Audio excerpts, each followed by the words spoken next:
South Park Phone Destroyer is a mobile game that has been all but abandoned by the developers. But it's a multiplayer game, just like Snow Day will be. This begs the question, will Snow Day be better than Phone Destroyer? Modest Neko here. Welcome to the Cat Clan. As games become more like updatable and like you can actually update characters and update missions and all that stuff, but we always thought we wanted to do that thing where like, hey, we do a thing in a show and then like it's in the game 2 weeks later or 3 weeks later, whatever it is. And with the way that Fractured and those A Stick of Truth, it's hard to do. They did this very thing with Phone Destroyer by adding some events that corresponded to the show, along with adding cards such as Future Randy, being released around the time of the post-COVID exclusive event. Hearing that they want to add things to Snow Day definitely gives hope for there to be plenty of replayability for the upcoming game. However, it doesn't seem like it'll be instant updates built into the game in the form of events like SPPD did.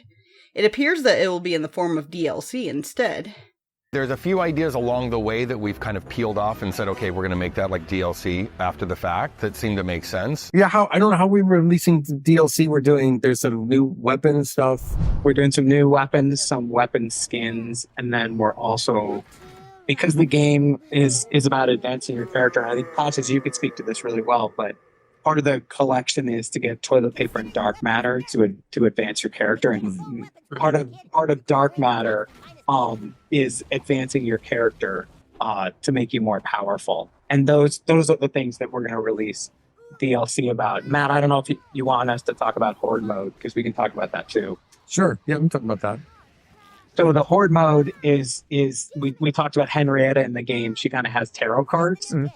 And so the way Henrietta works in the game is that she changes the challenge for you actually trade in things with her, and you can get more dark matter. And what's really cool is that she set up this whole world, her and Jimmy, and you go in and do like waves of enemies.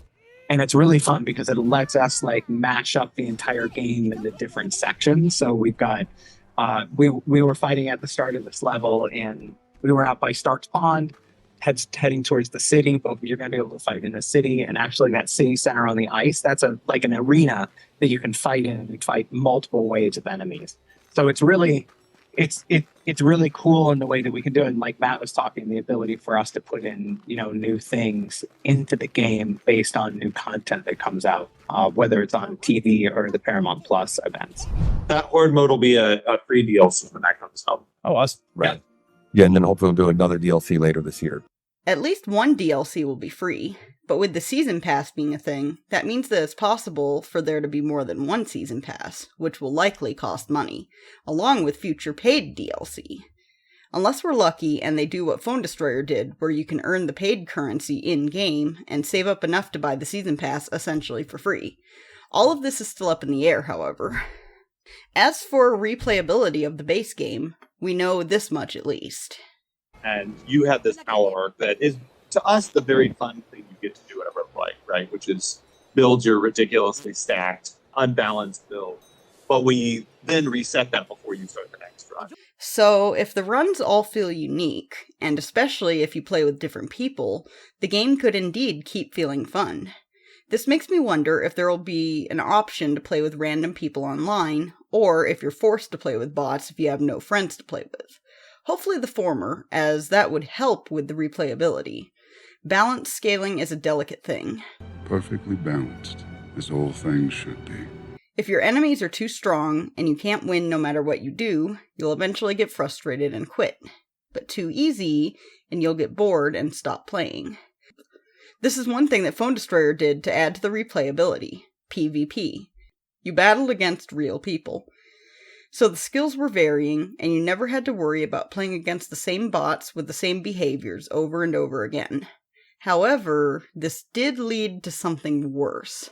Toxicity. South Park Phone Destroyer was a game that I had a complicated relationship with. It's South Park, so I played it and wanted to love it, but it mostly frustrated the ever-living crap out of me. While it had plenty of replayability with its PvP, that's also what made myself and many others quit. It was often way too hard to finish events, due to how difficult it was to win matches.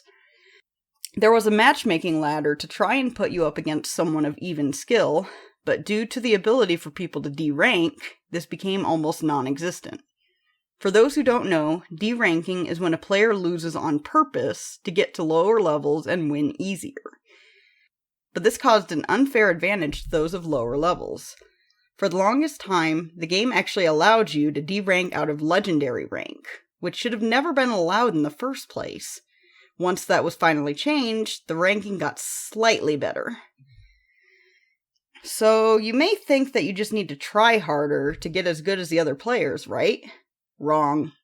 Most of the time you are faced against whales, those keeping the game funded by spending lots of money to get a pay-to-win advantage in the game. Not to mention people who would straight up cheat in the game. South Park Phone Destroyer oozed with toxicity. And that's one thing that I'm happy to say we will most likely avoid in Snow Day. While you may get the occasional troll who will just fuck around, you can probably just not revive them. Hopefully you'll otherwise be able to carry in this game. As you're playing against bots and not real people, if there even is a way for the game to be pay to win, then that's actually a benefit, as it just means that one member of your team could be OP. But from what I can see, unless the stuff you get in the Digital Deluxe Edition or Season Pass add actual benefit outside of just cosmetically, there doesn't seem to be a pay-to-win aspect to Snow Day. So, will Snow Day be more fun than Phone Destroyer? In terms of the lack of toxicity, I'll give that a hell yes. In terms of replayability, I guess we'll just have to see when the game releases. But I do believe that it will be better. Just the fact that you can team up with friends to beat the crap out of your enemies and vent your frustrations, rather than being frustrated by the game itself, is enough to make me think that it'll be better. We'll know for sure when the game releases in a couple of weeks. But I know one thing, I'm looking forward to playing it with you all on stream. Pounce on that subscribe button to get notified when I go live or post a new video. Have a great day, and keep your claws sharp. Bye!